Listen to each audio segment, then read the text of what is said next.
سلام رفقا، امیدوارم که حالتون خوب باشه.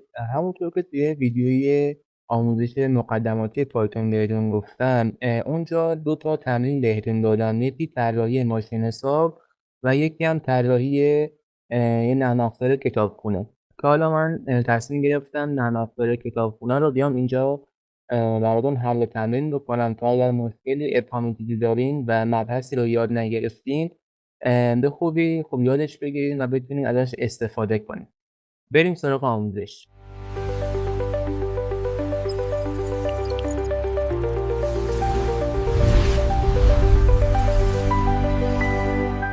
خب من اینجا اول میام و یه فایل برای خودم درست میکنم به اسم library دات پی چون پسوند فایل های پایتون دات پی خب پس ما هم اینجا دات پی میذاریم. ببینید ما باید اینکه خب یک کتابخونه رو مدیریت کنیم، اول خب همونجور که توی یک کتابخونه قفسه‌هایی هست که کتاب داخلش قرار میگیره، خب پس ما هم باید یه قفسه داشته باشیم کتابا رو داخلش قرار بدیم. اون قفسه چیه که ما میتونیم از این استفاده کنیم که دست جمع کتابا رو اونجا قرار بدیم؟ بهش میگیم آرایه، که همونجوری که تو ویدیوی مقدماتی هم بهتون گفتم برای ساخت کتاب آرایه ما میایم و از چی استفاده میکنیم؟ براکت باز و بسته. اوکی، خب ما الان قفسمون رو ساخت، حالا باید یکی یکی کتابای خودمون رو داخل قفسمون قرار بدیم. ما برای اینکه خب این کتابا رو مشخصش دریافت کنیم میخوایم از کاربر مشخص رو دریافت کنیم دیگه، درسته؟ پس باید بیایم و از تابع اینپوت استفاده کنیم. برای اینکه از تابع اینپوت استفاده کنیم خب ما از قبلش هم مشخص کنیم که چه نوع مشخصاتی رو از کتاب از کاربر میخوایم دریافت کنیم. نام کتاب، سال ساخت، نام نویسندش و مثلا دسته‌بندی چیه. این 4 تا مورد رو من الان میخوام از کاربر دریافت کنم. مورد اول خب میگیم نیم بوک دیگه، خب نام کتابه. پس متغیری درست میکنم تحت عنوان نیم بوک و میام داخل این از تابع اینپوت استفاده میکنم و می نویسم enter your book name، نام کتابش رو اینجا وارد کنه برای ما.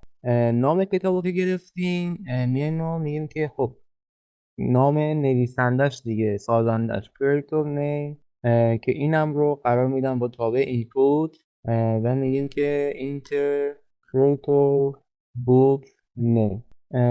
بعد از اون میخوایم که سال ساخت رو بگیریم دیگه، پس میگیم year create. خب اینجا هم سال ساخت رو چون ما میخوایم به صورت عددی دریافت کنیم و خروجی که تابع اینپوت به امید استرینگه، پس من اول اینجا از تابع تبدیل اینت استفاده میکنم و داخل اون میام و اینپوت رو فراخوانی میکنم و اینجا می نویسم enter book trade year. خب بعد دیگه گفتیم چی نیاز داریم دیگه، دسته‌بندی کتابم رو میخواستیم دریافت کنیم. میگم که کاتگوری مساوی است با اینجا هم با اینپوت برابرش میدم و می نویسم اینتر بوک کاتگوری. خب تا اینجا الان من وقتی که برنامه رو اجرا کنم خب اینجا دسترسی میدم و حالا تا ترمینالم اجرا شه این پایین. اوکی، میام اول یه خب اجرایی میگیرم از فایل پایتونم. میبینیم که خب اینجا میاد که میگه نام وارد کن، من یه چیزی وارد میکنم، نام سازندش، سال ساختش، اوکی، و خب در نام دسته‌بندی هم اونجا وارد میکنم. خب اینجا دیگه برنامه تمومه. ما الان بایستی که بیایم و چیکار کنیم؟ خب این داده هایی که داریم دریافت میکنیم و بریزیم توی آرایه بوکی که اینجا ساختیم. خب خب ما برای اینکه خب شناسمون بهتر بشه، یعنی بهتر بتونیم بعداً با این آرایه بوک استفاده کنیم، میام اون داده‌هایی که دریافت کردم و در قالب دیکشنری در میارم و داخل بوکس هم قرارشون میدم. به چه شکلی؟ ببینین کافیه که اینجا من متغیر بوکس رو صدا بزنم و بگم که میخوام بهت اضافه کنم. خب چه مقداری میخوای اضافه کنم؟ آقا اینجا نوشته n، یعنی هر نوع مقداری رو میتونی داخل لیست این آرایت قرار بدیم. من اینجا کروشه رو بازوبسته میکنم و یه اینتر میزنم تا بتونم اینجا چی اضافه کنم، یه دیکشنری رو اضافه کنم. همونطور که توی جلسه مقدماتی بهتون گفتم، دیکشنری خب ساختار کی ولیو داره، یعنی کلید نقاط. پس ما اینجا باید یکی یکی کلیدها رو قرار بدیم و برابرشون بدیم با مقدارش که چند تا کلید مقدار داریم، 1 2 3 4 تا. پس من اینجا یه 4 تا کپی ازش میگیرم. خب بعد همینا رو میام با هم سلکت میکنم. کپی اینجا قرار میدم، اینجا قرار میدم و کنترل دی. خب مرسی مرسی. به ترتیب میریم جلو. اوکی. اول کلیدها رو الان قرار دادم، اینجا میام مقادیر رو اینجا قرار میدم و حالا میام چیکار میکنم، میگم که بعد از اینکه قرار گرفت بیاد و متغیر بوکس رو توی خروجی به من نشون بده. من اینجا برنامه رو دوباره اجرا میکنم. خب یه سری اسما رو وارد میکنم، تستی. خب همونجور که میبینید الان اینجا آبجکت ما، دیکشنری ما اومد داخل چی قرار گرفت، داخل لیستمون قرار گرفت بر اساس همون داده هایی که وارد کرده بودیم. خب این ما الان تقریبا یه مثلا نیمچه نرم افزاری رو نوشتیم. حالا میخوایم تعاملش رو با کاربر بیشتر کنیم. خب به چه شکلی؟ مثلا برنامه که اجرا میشه از کاربر پرسه که میخوای چی کار کنی. اگر میخوای مثلا کتابی رو اضافه کنی، عدد 1 رو بزن. میخوای لیست کتابا رو ببینی، عدد 2 رو بزن. خب چه عملیاتی رو میخوای انجام بدی؟ ممکن کتاب حذف کنی، عدد 3 رو بزن. برای اینکه خب ما اینو انجام بدیم، ببین نیاز داریم که برنامه همیشه دائم اجرا بشه. خب یعنی بی نهایت در حال اجرا باشه و حالا ما اینجا بیایم و یه سری کارها رو اون وسط انجام بدیم. چجوری میتونیم بیایم این قضیه رو انجام بدیم؟ یه لحظه ببخشید. چجوری میتونیم ما بیایم و این قضیه رو هندل کنیم؟ ببینید ما برای اینکه خب دائم یه برنامه اجرا بشه بی نهایت‌بار، میایم ما از حلقه وایل استفاده میکنیم و شرط ترو رو داخلش قرار میدیم. یعنی همیشه شرطش تروه و این حلقه هی داره اجرا میشه. خب وقتی که حلقه اجرا میشه تو خط اول، خب من میخوام که از کاربر بپرسم که چه کاری میخوای انجام بدی. خب پس اینجا هم یه پس متغیری درست کنم تحت عنوان مسیج و میام چیکار میکنم، داخل اون میام از 3 تا چی استفاده میکنم، 3 تا دابل کوتیشن یا دک کوتیشن استفاده میکنم، چون میخوام که چند تا خط زیر هم بنویسم که داخل ترمینال به هم نمایش بده. اینجا خب میام خط بعدی میگم که for insert book place 1 که بعد اینجا میگیم که خب برای وارد کردن کتاب عدد 1 رو بزن، برای شروع کردن لیست کتاب عدد 2 رو بزن. خب اینا میذاریم خط بعد. وقتی که اینو نوشتیم حالا میایم چیکار میکنم، میام و تابع اینپوتم و قبلش اینجا میام استاتوس رو یه متغیر درست میکنم تحت عنوان استاتوس، تابع اینپوت رو برام میخونم و متغیر مسیجی که درست کردم و بهش پاس میدم. حالا چون من میخوام عدد دریافت کنم، این تابع اینپوت رو میام توی تابع تبدیل این قرار میدم. خب که داده ای که کاربر وارد کرد که داخل استاتوس ذخیره میشه به صورت اینت عددی باشه. بعد میام میگم چی، خب میگم که آقا اگر استاتوس اوکی، یه بعد اینجا از عملگرای شرطی استفاده کنیم دیگه. میگیم اگر استاتوس برابر بود با 1، یعنی مساوی به معنی داره بررسی میکنه که آقا مقداری که داخل استاتوس با 1 برابره یا نه. اگر تک مساوی یعنی این مقدار رو بریز داخل متغیر. 2 مساوی یعنی چی؟ یعنی که آقا مقدارهایی که این دو تا داریم میخوایم با هم مقایسه کنیم یکی هستن یا نه. خب میگیم اگر استاتوس برابر بود با 1، یعنی بعد بیام عملیات اینزرت و یعنی وارد کردن کتاب به دیتابیس لیستمون رو انجام بده.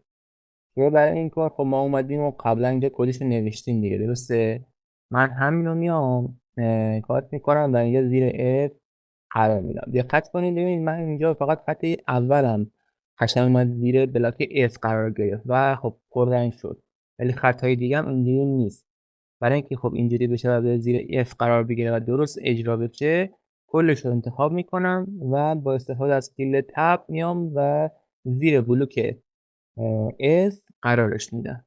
خب بعد از این حالا اینسرت رو انجام دادیم میایم ما اینجا میگیم الیپس، وگرنه اگر استاتوس برابر 2 بود بیا چیکار کن، صرفا میخوایم لیست کتابا رو نمایش بدیم دیگه. خب میام اینجا فعلا میذارم پرینت کن بوک. اوکی، پس اینجا متغیر بوک رو من خارج از حلقه نوشتم. چرا خارج از حلقه بی نهایت نوشتم؟ چون اگر داخل بود هر بار که میاد حلقه اجرا بشه مقدار متغیر بوکمون خالی میشد، صفر، یعنی بدون کتاب میشد. خب برای همین اومدم بیرون از حلقه تعریفش کردم که هر موقع خب ما اینجا تغییر روی این متغیر اجرا میکنیم ثابت بمونه، یعنی صرفا اون تغییرات ثابت بمونه توی حلقه بعدی ذخیره باشه، حذف نشه. خب ما اینجا تقریبا الان اومدیم خیلی محاوره‌ایش کردیم تقریبا مثلا نرم افزار رو. خب من اینجا یه بار دیگه برنامه رو اجرا میکنم.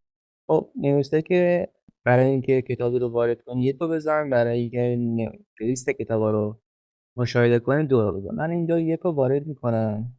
خب حالا اینجا دارم میگه که اوکی نام کتاب رو وارد کن. خب مثلا میزنم پروگرامینگ، بعد نیک سازندش که مثلا امیر، سال ساختش مثلا 1906 و توی چه دسته‌بندیه؟ تو دسته‌بندی دیولوپر مثلا. خب اینتر رو میزنم. اینجا میاد لیست رو برای من که آپدیت کرده بود نمایش میده. بعد دوباره برنامه من از اول میگه خیلی خب حالا میخوای کار کنم در دوباره میخوای کتابی اضافه کنی 1 رو بزن، یا میخوای لیست رو ببینی 2 رو بزن. من اینجا 2 رو میزنم و اینتر رو میزنم. این که اینجا اومد بعد از 2 لیست رو به من نمایش داد و دوباره برنامه رفت از اول. دوباره میپرسید چیکار میخوای بکنی. حالا من همین کار رو برای حذف کردن مقادیر و حالا کارهای دیگه مثل فارم کردن، جستجو کردن و استرینگ و اینا همه کارشون میتونم انجام بدم. اوکی، ولی کاری آنچنانی نداره. به همین راحتی الان مثلا ما این تمرین رو حل کردیم.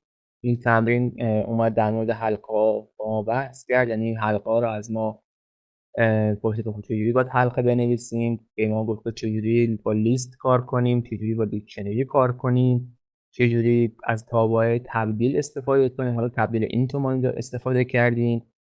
چجوری از کاربر مقدار دریافت کنیم و حالا اون الگوریتم ذخیره سازی و حالا اون نقشه ذهنی که ما اول ویدیو اجرا کردیم گفتیم که خب کتاب خونه قفسه داره، حالا قفسه ما توی برنامه نویسی میشه لیست. خب و برای اینکه مشخصات کتاب داشته باشیم به صورت کی ولیو کلید مقدار باید این کار رو انجام بده، اون رو از دیکشنری استفاده کنید. خیلی مهمه که اولش توی ذهنتون برای برنامه‌ای که میخواد بنویسید الگوریتمش رو بکنید، بگین ساده سازیش کنید روی کاغذ برای خودتون و بگین خیلی خوب آقا مثلا این برنامه معادلش مثلا اینجوری میشه.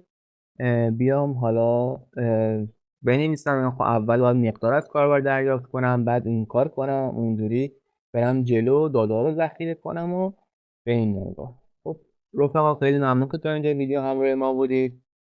حمایت حتما ازمون بکنید، خیلی دیارگر میمونه، باعث میشه خب ما سریعتر ویدیو رو بسازیم، آپلود کنیم و به موضوع جذابتری بپردازیم و سریعتر حالا بریم سراغ ساخت ربات و پروژه‌ای رو انجام بدیم، حالا چه خودمون و چه از وایب کدینگ کمک بگیریم و بتونیم سریعتر وارد بازار کار بشیم، حالا درآمد داشته باشیم برای کسب و کار خودمون. مثلا یک کسب و کاری دارید نیاز به ربات داره، به جای هزینه‌های خیلی آنچنانی راحت میتونید با استفاده از وایب کدینگ یا اینکه خب بالاخره وایب کدینگ هم میخواین انجام بدید یه ذره خودتون بایستی که با از اون برنامه زبان برنامه نویسی که نوشته میشه بفهمید آقا چیه.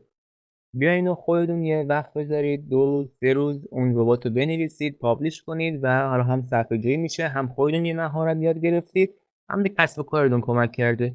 حتما لایک کنید، ساب کنید، حمایت کنید ازمون. مشکلی داشتین کامنت بذارید. در خدمتتون هستم تا ویدیو بعد.